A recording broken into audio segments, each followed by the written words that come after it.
दिसतोय परक्याचा,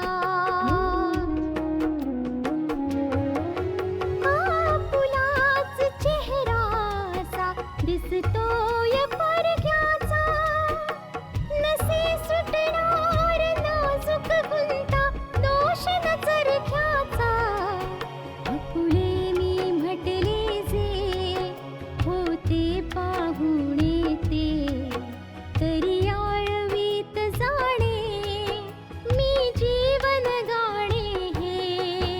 रेखा ही भाग्याची, रेखा ही भाग्याची, रेखा ही भाग्याची, रेखा ही भाग्याची. आत्तापर्यंत आपण पाहिलं आशाला काहीही आठवत नाहीये.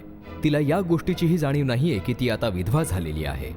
नानाजी आशाची अवस्था पाहून दुखी आहेत.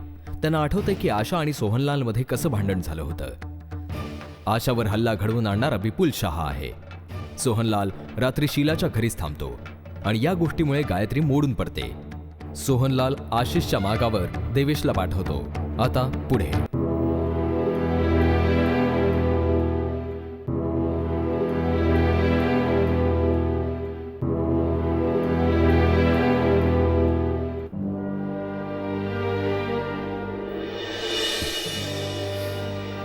हॅलो आशा, कशा आहात तुम्ही? मी बरी आहे डॉक्टर, पण मला एका गोष्टीचा त्रास होतोय. कोणत्या गोष्टीचा? डॉक्टर, काय तुम्ही या लोकांना मला भेटण्यापासून रोखू शकत नाही? का? लोक तुम्हाला भेटायला येतात, तुमची विचारपूस करतात, हे पाहून तुम्हाला आनंद नाही होत? नाही डॉक्टर, तुम्हाला समजत नाहीये. हे सारे लोक माझ्यासाठी काही महत्वाचेच नाहीयेत. आनंद तर फार दूरची गोष्ट आहे. मी तर या लोकांना ओळखतही नाही. आठवायचा प्रयत्न करा तुम्ही, सगळं काही आठवेल तुम्हाला. इथे दिवसभर पडल्या पडल्या तेच तर करते मी, पण मला काहीही आठवत नाही. जेव्हा मी काहीही आठवण्याचा प्रयत्न करते तेव्हा एक विचित्र असा अनइझीनेस फील होतो. खरं तर हे सगळे तर माझे नातेवाईक आहेत. तो मुलगा पण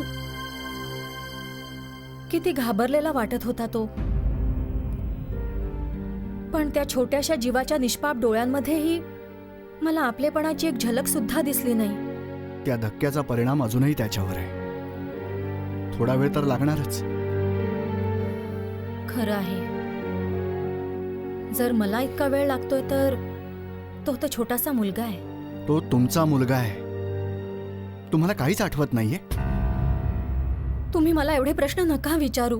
हे बघा, मी तुमचा डॉक्टर आहे आणि माझा रुग्ण पूर्णपणे बरा झाला पाहिजे, हेच माझं कर्तव्य आहे. मला समजतंय हो डॉक्टर, पण जेव्हा काही आठवायचा प्रयत्न करते एक विचित्र अशी भीती वाटत राहते. मला असं वाटत राहतं की हे लोक माझे लोक नाहीयेत. मी कदाचित त्यांच्या आयुष्यामध्ये एक समस्या म्हणून असेन. बहुतेक त्यांच्या कामात कधीतरी अडथळा आणला असेल, म्हणूनच हे लोक माझ्याशी अशा पद्धतीने वागताना दिसतात. तुमचा खरंच गैरसमज होतोय. त्या सगळ्यांनाच वाटतं की तुम्ही लवकरात लवकर बरं होऊन घरी परत यावं आणि त्यांच्या कुटुंबाचा एक भाग बनावं. स्वतःसाठी नाही तर कमीत कमी त्यांच्यासाठी तुमचा भूतकाळ आठवायचा प्रयत्न करा. जर तुम्ही मला कोऑपरेट केलं तर मी एखाद्या हिप्नॉटिस्टला बोलावून तुमच्यावर इलाज सुरू करू शकतो. नाही नाही, मुळीच हिप्नोटाईज नाही. मी याकरता मुळीच तयार नाहीये. नाही डॉक्टर, हे बघा, तुम्ही समजून घेत नाही आहात. माझा ऑलरेडी तमाशा झालाय सगळ्यांसमोर आणि तुम्ही मला. नाही डॉक्टर, मी जशी आहे तशी ठीक आहे. हा, मी खुश नाहीये पण तरी मी ठीक आहे. आणि जर मला माझा भूतकाळ शोधायचा असेल तर मी स्वतः एकटी राहून तो शोधेन. मला कोणाच्याही मदतीची गरज नाहीये. तुम्ही प्लीज इथून जा. Please leave me alone.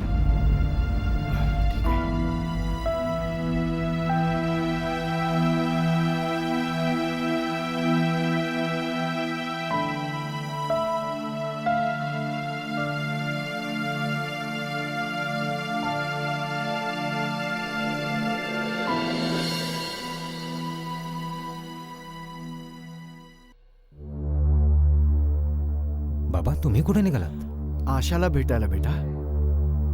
बाबा, तुम्ही उगीच इतकी काळजी करताय. तिथे हॉस्पिटलमध्ये डॉक्टर्स आहेत, नर्सेस आहेत, पुरा स्टाफ आहे तिची देखभाल करण्यासाठी. पण तरीही बेटा, आपली माणसं ती आपलीच माणसं ना. आणि अशा वेळी जर आपली माणसं जवळ नसतील ना तर माणसाला खूप एकटं एकटं वाटतं. बाबा, मला माहिती आहे की तुम्ही आशावर खूप प्रेम करता. बेटा, ती सुद्धा मला खूप मानते नाही का. आणि तुला तर माहितीच आहे, जोवर मी तिला भेटत नाही, तिला बघत नाही, माझ्या मनाला चैन नाही पडणार रे. बाबा, बाबा, थोडं सांभाळा बघू स्वतःला प्लीज. बेटा, मी तर कसा बसा सावरेन स्वतःला, पण आशा स्वतःला कसं सांभाळेल रे. जेव्हा तिला ही गोष्ट कळेल की अजय आता ह्या दुनियेत नाहीये, इतका मोठा धक्का ती कशी काय सहन करू शकेल. बाबा, ती असा कोणताही विचार नाही करणार. बेटा, मी मनापासून फक्त एकच प्रार्थना करतोय की भगवंत तिला हे दुःख सहन करायची शक्ती देव. बाबा, बाबा, तुम्ही फक्त स्वतःची काळजी घ्या. आशा हॉस्पिटलमध्येही माझी आठवण काढत असेल. ती म्हणत असेल, अजून नाना मला भेटायला का नाही आले. बाबा, ती असा कोणताही विचार करत नसेल. का असा विचार का करत नसेल ती. ती नक्कीच माझी आठवण काढत असेल. बेटा, मी जातो. बाबा, बाबा प्लीज सावरा स्वतःला. तुम्ही इकडे या बघू. या ना बाबा. बाबा, बाबा बसा इथे. बेटा, सांग ना काय झालंय ते. बाबा, आशा आता कोणालाही ओळखत नाही. हे काय बोलतोयस तू बेटा. बाबा, त्याचं असं म्हणजे तू सांगत का नाहीयेस बेटा काय झालंय. आशाने स्वतःची स्मृती गमावली.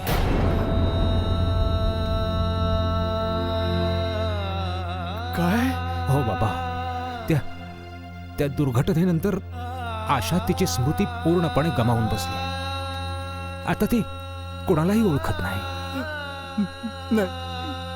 नाही, माझ्या आशाच्या बाबतीत असं नाही होऊ शकत. नाही, माझ्या आशाच्या बाबतीत असं नाही होऊ शकत. नाही,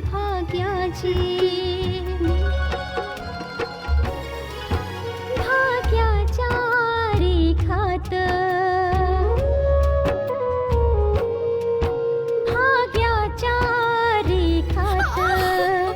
दडले सगळे. काय करतेस तू.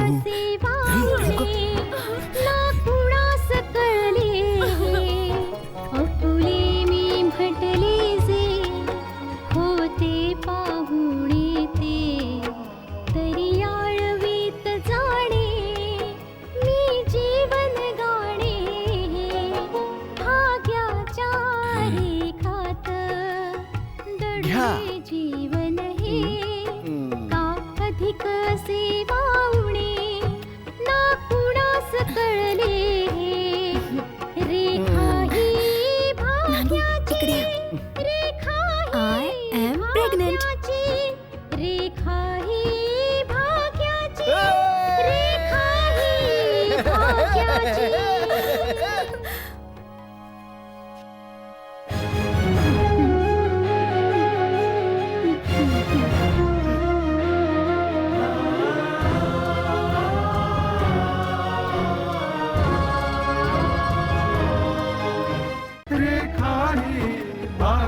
भाग्याची.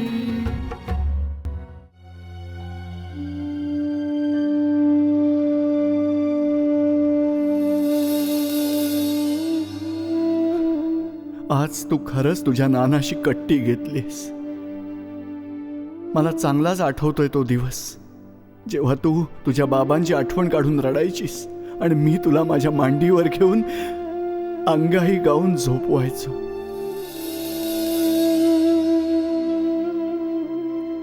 बेटा, तुझा नाना आज म्हातारा झालाय, पण आजही त्याच्या खांद्यांमध्ये अजूनही तेवढी ताकद आहे की तुझी सगळी दुःख वेदना उचलून तो घेईल.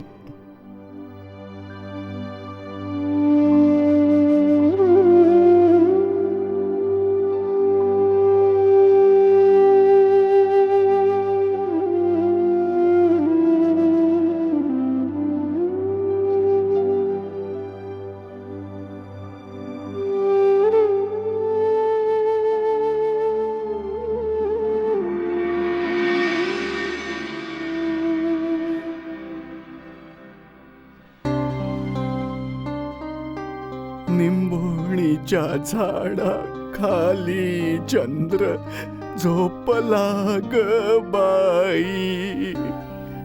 आज माझ्या पाडसाला झोप का ग येत नाही. निंबोणीच्या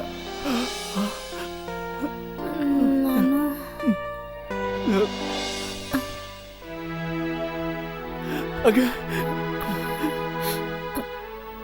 तू मला ओळखलंस हो ना? हे डॉक्टर सगळे खोटं बोलतात की तुला काही आठवत नाही म्हणून. खोटं आहे हो ना?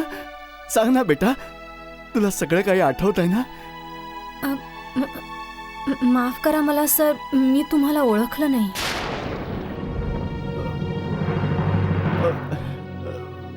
अजूनही रागावलीस बेटा?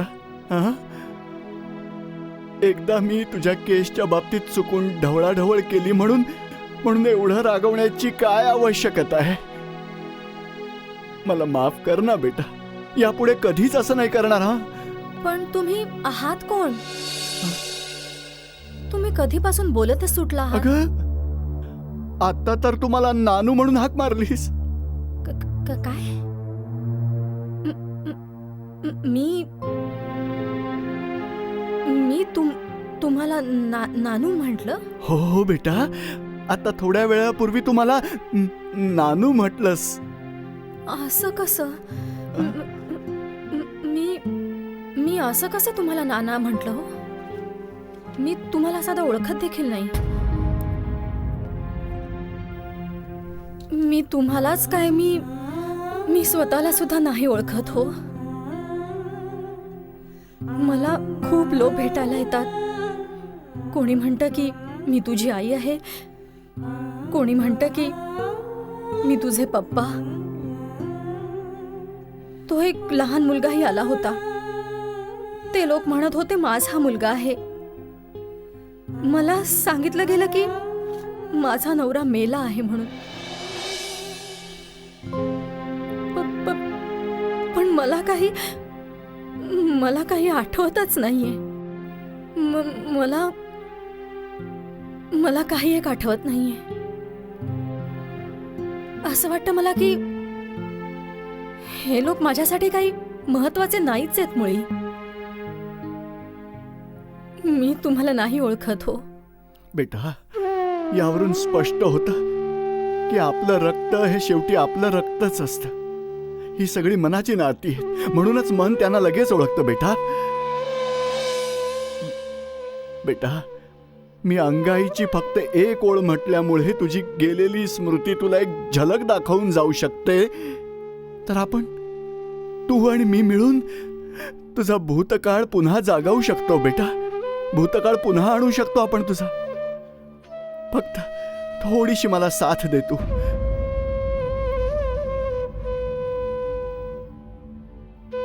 आशा,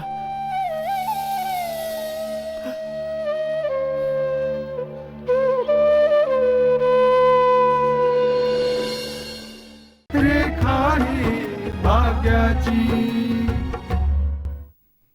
डॉक्टर साहेब, डॉक्टर साहेब, हे काय केलं तो तुम्ही? आम्हाला तर आमच्या मुलीला तिचं दुःख विसरायला लावायचं होतं, ती तर स्वतःलाच विसरून गेली. काय आता माझी मुलगी आता तिच्या भूतकाळाची पानं शोधण्यातच हरवून जाणार का हो? हे बघा, ही गोष्ट मी आशाशी सुद्धा बोललोय आणि तुमच्याशीही बोलतोय. हिप्नॉटिझमची थेरपी देऊन आपण तिला बरं करायचा प्रयत्न करू आणि तरीही बरी झाली नाही तर मग इलेक्ट्रिक शॉक देऊन आपण. डॉक्टर साहेब, इलेक्ट्रिक शॉक? माझी मुलगी मानसिक रूपाने मेलेली नाहीये. तुम्हाला काय करायचंय तरी काय? तिला वेडं ठरवायचंय का तुम्हाला इलेक्ट्रिक शॉक्स देऊन? तुम्हाला इथे एक्सपेरिमेंट करण्यासाठी फक्त माझीच मुलगी मिळाली आहे का? नाही डॉक्टर साहेब, मी असं कधीही होऊ देणार नाही. मी माझ्या मुलीला बळीचा बकरा नाही होऊ देणार. मी तिला माझ्या घरी घेऊन जाणार, तिला तिच्या बालपणीची आठवण करून देणार, तिची स्मृती मी पुन्हा आणून दाखवेन. डॉक्टर साहेब, बघाल तुम्ही, मी माझ्या मुलीला बरं करून दाखवेन. डॉक्टर साहेब,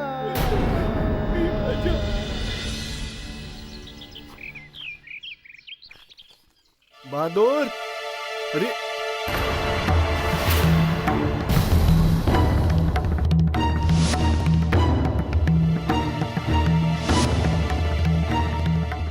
रितेश, बहादूर, बेटा रितेश.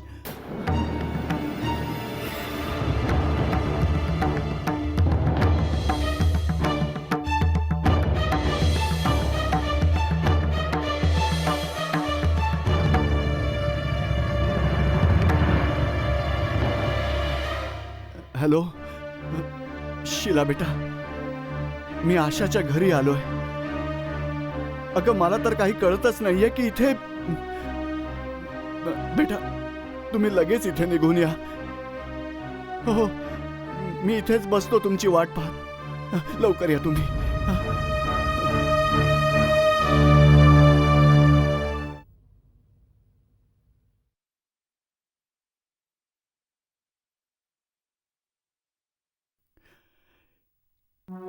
किती छान दिसताय तुम्ही वकिलीबाई.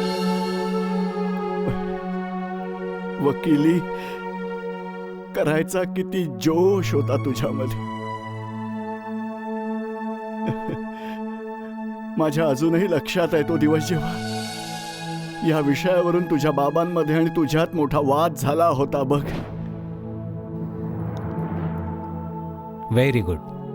ही तर खूपच चांगली गोष्ट आहे बाळा. आता तू उद्यापासूनच आमच्या ऑफिसमध्ये ये आणि कामिनी बरोबर राहून आमचं लीगल डिपार्टमेंट सांभाळ. मला स्वतंत्रपणे प्रॅक्टिस करायची आहे. पण 4 दिवस प्रॅक्टिस करताच तुझ्या हे लक्षात येईल की वकिली करणं हा काही पोरखेळ नाहीये. तेच तर मला सिद्ध करायचंय हो, की एअर कंडिशन ऑफिसमध्ये बसून फोनवर मोठ्या मोठ्या बाता मारून वकील नाही होता येत.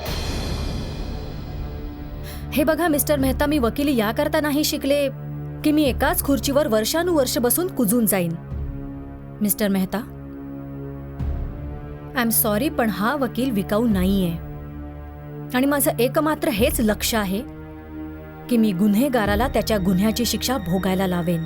बाळा, हे तू नाही, तुझ्या काळ्या कोटाचे गुरु मी बोलते. 4 दिवस बाहेर पडशील, गरम हवा लागेल तेव्हा तुझं डोकं ठिकाणावर येईल. अक्कल कोणाची ठिकाणावर येते हे तर वेळ आल्यावर कळेलच तुम्हाला. पण मिस्टर मेहता, तुम्ही जरा सांभाळूनच राहा बरं का. होऊ शकतं की त्या गुन्हेगारांच्या यादीत एक नाव तुमचं सुद्धा असेल.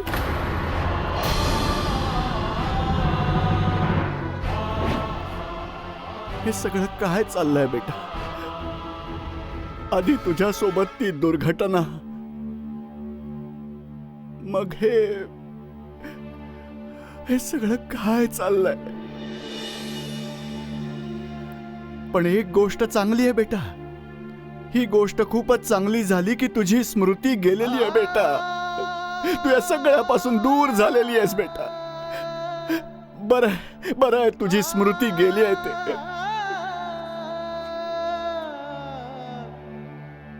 रेखा ही भाग्याची.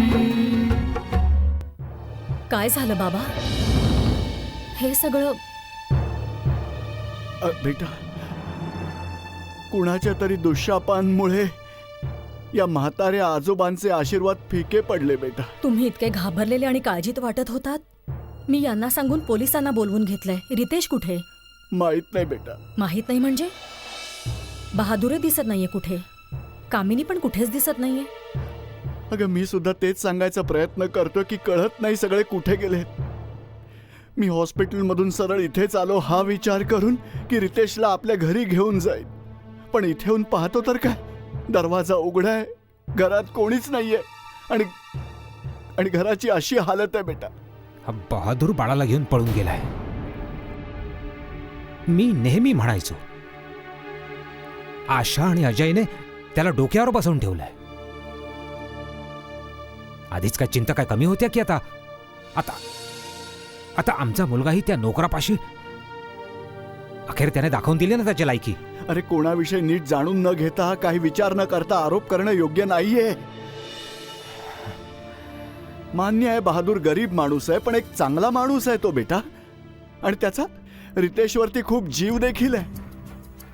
गेले काही दिवस तर तो त्याला आई बाप दोघांचंही प्रेम देतोय. तुमचं म्हणणं बरोबर आहे बाबा, पण त्याचं अशा प्रकारे गायब होणं हे तरी काय करणार. यांना असा विचार करणं भाग आहे. अगं तू तरी कमीत कमी असं काही बोलू नकोस. मी कधीही तुला कोणाच्या बाबतीत भेदभाव करायला नाही शिकवलं. आशाही कधी त्याच्याबरोबर असं वागलेली नाहीये बेटा. बोला काय झालं इथे? तुम्ही फोन करून बोलवून तर घेता, पण फोनवर नीट काही सांगत नाही. काय झालं हे? घर इतकं अस्ताव्यस्त काय?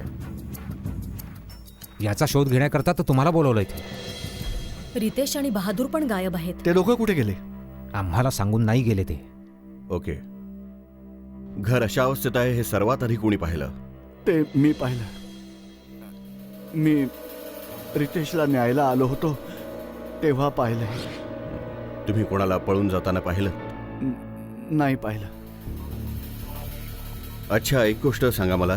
तुम्ही आल्यानंतर आणि हे येण्या अगोदर तुम्ही एखादी अशी गोष्ट पाहिलीत किंवा कोणाचा फोन आला होता तुम्हाला? नाही. तुम्ही माहिती करून घेण्याचा प्रयत्न केलात की रितेश कोणा नातेवाईकाकडे किंवा कुठे आहे? तुम्ही आला आहात, हे सगळं आता तुम्हीच सांभाळा. आणि माझ्या बाळाला आणि ज्या लोकांनी हे सगळं केलं आहे त्यांना शोधून काढा तुम्ही. ते मी नक्कीच शोधून काढेन, तुम्ही चिंता करू नका.